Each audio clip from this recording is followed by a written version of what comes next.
Hola amigos. ¿Cómo está el tablero en estos momentos de la partida de ajedrez, en la guerra de la OTAN con Rusia? En los telediarios de Falsimedia la cosa está clara, al parecer Rusia está a punto de sucumbir. Los locutores y analistas, cuando cuentan la situación, lo hacen con tal entusiasmo que parece que ellos conducen las tropas otanianas hacia la victoria. Y se emocionan cuando hablan de que la OTAN ayudada por el ejército ucraniano ha reconquistado no sé cuántos miles de kilómetros cuadrados de territorio a las tropas rusas. En la OTAN están de un subido, que asusta el pensar en cuál puede ser su próximo movimiento. Fijaros lo que soltó ayer el general estadounidense y ex jefe de la CIA, David Petraeus. Instó a la OTAN a destruir las fuerzas armadas rusas en Ucrania, junto con la flota del Mar Negro. Las tropas rusas en Ucrania y la flota del Mar Negro deben ser destruidas por las fuerzas de la OTAN y el ejército estadounidense. El general dijo que es hora de que Estados Unidos y los socios de la OTAN destruyan el ejército ruso y hundan la flota del Mar Negro, ya que Moscú supuestamente tiene la intención de usar armas nucleares en Ucrania. Y avisó a Putin de que Estados Unidos destruirá al ejército ruso en Ucrania si lanza un ataque nuclear. El exdirector de la CIA y general retirado, David Petraeus, asegura que un ataque nuclear ruso en territorio ucraniano no puede quedar sin respuesta, aunque Ucrania no sea miembro de la OTAN. En una entrevista concedida a ABC News, el general retirado de 4 estrellas señaló que, si el ataque se produjera, responderíamos liderando un esfuerzo colectivo de la OTAN, que eliminaría todas las fuerzas convencionales rusas que podamos identificar en el campo de batalla en Ucrania, incluida Crimea. Petraeus reconoció que un ataque nuclear contra Ucrania no activaría el artículo 5 del Tratado de Washington, que consagra el principio de defensa colectiva entre miembros de la Alianza Atlántica, ya que Ucrania no es miembro de la OTAN.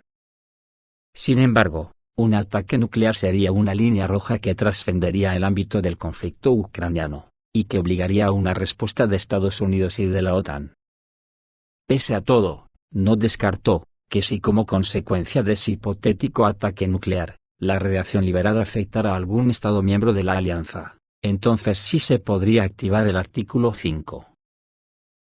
Pues ya veis, en estos momentos para Estados Unidos el ejército ruso ya ni cuenta, vienen a decir que el ejército ruso existe por la benevolencia de la OTAN. Hay que joderse. ¿Cómo están desubidos? ¿Cómo se puede decir eso? ¿Del ejército que tiene la mayor potencia nuclear del mundo? Yo lo que creo que los movimientos de Putin les tienen de los nervios, porque ahora vamos a analizar lo que ha significado el último movimiento de ficha de Putin. Y lo vamos a hacer, contraponiendo al ímpetu del exdirector de la CIA y general retirado, David Petraeus, con la opinión de otro estadounidense colega suyo, Scott Ritter, que también trabajó para la CIA.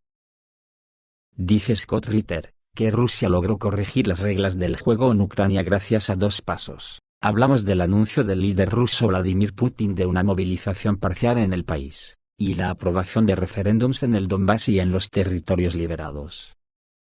Según Scott Ritter, con esta respuesta, a la continua incitación al conflicto en Ucrania por parte de la OTAN, Rusia no solo ha cambiado las reglas del juego, ha cambiado el juego mismo. Ahora cualquier acción militar de Ucrania contra las tropas rusas se interpretará como un ataque a la Federación Rusa. No sé yo qué opinará de esto el exgeneral David Petraeus, pero yo lo veo claro. Ahora la posición en el tablero de esta guerra está con ventaja de Putin. Porque esos 2 pasos que además han sido acelerados y ya se culminaron ayer 3 de octubre con la votación del Parlamento ruso. Y seguramente se ratificará hoy 4 de octubre con la implementación de los asuntos legales que tenga Rusia en su legislación, automáticamente, esas regiones ya son territorio ruso. Y se les aplicará la doctrina militar de defensa de la Federación Rusa, con todo lo que ello conlleva. Para entendernos mejor, un ataque a esos territorios, ya es un ataque a suelo ruso. ¿Por qué opino que ahora en el tablero hay ventaja de Putin? Pues porque a pesar de que la OTAN es la que provocó esta guerra como ya todo el mundo sabe, cuando Putin lanzó la operación en Ucrania, a la OTAN se le abrió el cielo propagandísticamente, acusando a Putin de agresor. A partir de ahí, Toda la OTAN como un solo hombre se lanzaron con entusiasmo a apoyar a Ucrania, con hombres, armamento, inteligencia satelital, y con lo que haga falta. Todos repetían con Borrell, que a Rusia había que derrotarla en el campo de batalla. Ahora, después de la salida del Poseidón, parece que han visto la realidad de lo que puede pasar, y algunos europeos han calmado los ímpetus guerreros. Y entonces, es ahí, donde entra en juego Estados Unidos, cuando se acojona porque Europa puede romper la OTAN, aprieta el acelerador militar para llevar la guerra a un nuevo nivel, como sería el atacar directamente suelo ruso. Pero entre los movimientos de Putin, y las dos cagadas de Estados Unidos, como han sido reventar las tuberías de los gasoductos, y seguir metiendo armamento cada vez más peligroso para Rusia. El posicionamiento de las fichas parece que dan ventaja a Putin. ¿Cómo se desarrollará la partida a partir de hoy mismo? Nosotros solo podíamos jugar con la especulación, una de las cuales podría ser que Putin lance un ultimátum para que salgan todas las fuerzas de la OTAN de su territorio recién estrenado. Y a partir de ahí, tararí que te vi. Lo que sí que podemos analizar, es qué condiciones harían que esta guerra no termine en una guerra nuclear. Los dos bandos tienen las suyas, fuera de ellas, supondría una derrota para alguno, ya que la OTAN ha provocado que el término medio, ya no valga. Por parte de Rusia, sería quedarse con los territorios ya unidos a Rusia, la desmilitarización del ejército ucraniano como un ejército hostil a Rusia. Y por supuesto, que Ucrania se declare territorio neutral de donde tendrán que salir todos los soldados de la OTAN que hay en Ucrania, o incluso a la línea firmada con Mikhail Gorbachev en 1997. Si esto se cumpliese, seguramente el mundo viviría un largo periodo de paz porque el multilateralismo se habría impuesto, los colonialismos no se permitirían, y el capitalismo será aniquilado en beneficio de las ciudadanías.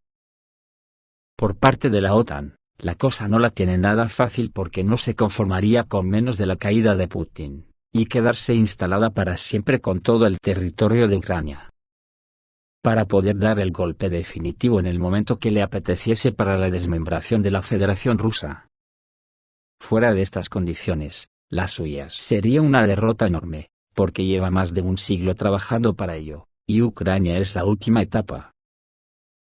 El mundo ha pasado por la Segunda Guerra Mundial, la caída y desmembramiento de la Unión Soviética, la destrucción económica de la Federación Rusa a manos de la OTAN, cuando colocó en el poder a Mikhail Gorbachev, y luego a Boris Yeltsin. Hasta que Vladimir Putin se hizo con el poder y frenó en seco a la OTAN. Una OTAN que parece que siempre tropieza en la misma piedra, no enterarse que el mundo ruso es una cultura milenaria, donde siempre saldrá un Lenin, un Stalin, o un Putin, que históricamente les ha derrotado. Y que ahora mismo, la tecnología ha hecho que el empate lo tenga asegurado. Para entenderlo, quiere decir que la destrucción mutua asegurada está garantizada. Y parece que los movimientos de fichas a partir de ahora van a ser siguiendo lo antes dicho sin parar. Ayer mismo, Rusia advirtió a Occidente sobre las consecuencias de bombear armas a Ucrania. El bombeo de armas de Kiev acerca cada vez más a Occidente a ser considerado por Moscú como parte del conflicto. Esto está asegurando un choque militar directo de las potencias nucleares. Lo dijo Konstantin Vorontsov, subjefe de la delegación rusa, y subdirector del Ministerio de Relaciones Exteriores de Rusia, en una reunión de la primera comisión de la Asamblea General de las Naciones Unidas. Según él, Occidente está siguiendo cada vez más un curso de confrontación abierta con Rusia, lo que resultó en una crisis en torno a Ucrania. Como señaló el diplomático, las declaraciones sobre la necesidad de derrotar a Rusia en el campo de batalla y la derrota estratégica, inyectando armas al régimen de Kiev, incluidos sistemas avanzados de misiles, proporcionando inteligencia y designación de objetivos para destruir objetos militares y civiles defendidos por Rusia. Participación directa de asesores y mercenarios occidentales en operaciones militares que provocaron la muerte de soldados y oficiales rusos, así como de civiles. Todo esto acerca a Occidente lo más posible al hecho de que lo consideramos parte en un conflicto armado con nuestro país, subrayó Konstantin Vorontsov.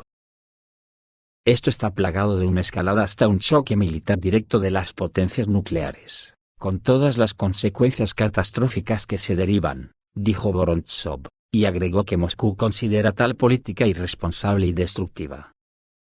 Parece que Estados Unidos y otros países de la OTAN han llegado a creer que pueden controlar completamente la escalada que provocan y gestionarla sin hacerse daño.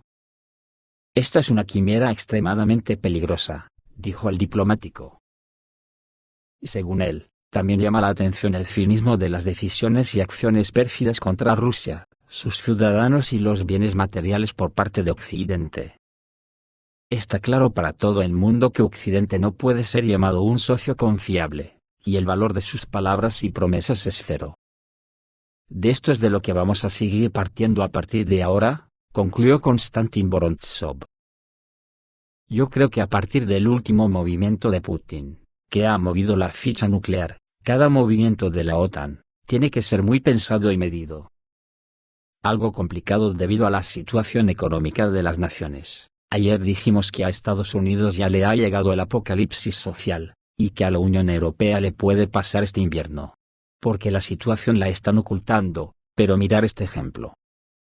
Turquía pidió a Rusia aplazar parte de los pagos de gas hasta 2024, como tiene que estar la economía para rebajarse a tanto, pero la realidad es que Turquía lleva una inflación acumulada en 2022 del 48%, y eso no hay quien lo pueda soportar.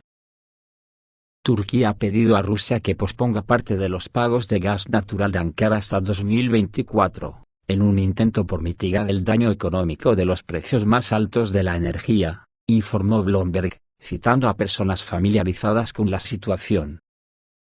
El importador de energía estatal turco Boru Atlar ile Petrol Taşıma busca diferir parte de los pagos hasta 2024, escribe la agencia, citando una fuente anónima.